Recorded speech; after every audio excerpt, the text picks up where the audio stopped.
Sitwazzjoni impressjonanti, kliem Tony Zara l-President tal-MHRA meta ddeskriva l-fatt li f'Lulju f'Awwissu kważi l-lukandi kollha f'Malta u f'Għawdex huma mimlijin.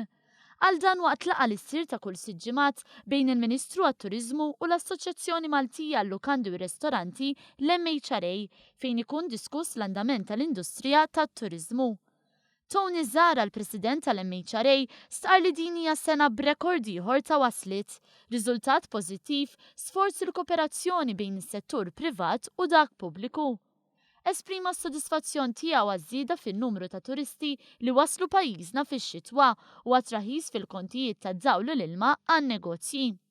Il-Ministru għat-Turiżmu Edward Zamit Lewis innota li Conventions Malta se jkollha lan li tippromovi turiżmu relatat mal-konferenzi f'Malta u li huwa kalkulat li jħalli f'pajjiżna madwar 50 miljun euro fis-sena.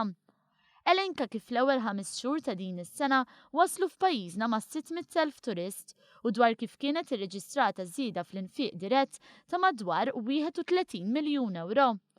Tkellem dwar kif tul l-aħħar sentejn u nofs saret enfasi sabiex il-belt kapitali Maltija tidher dejjem aħjar u kif se jiżdied l-infurzar sabiex ma jkunx hemm sitwazzjoni fejn ftit operaturi jagħmlu l-ħsara.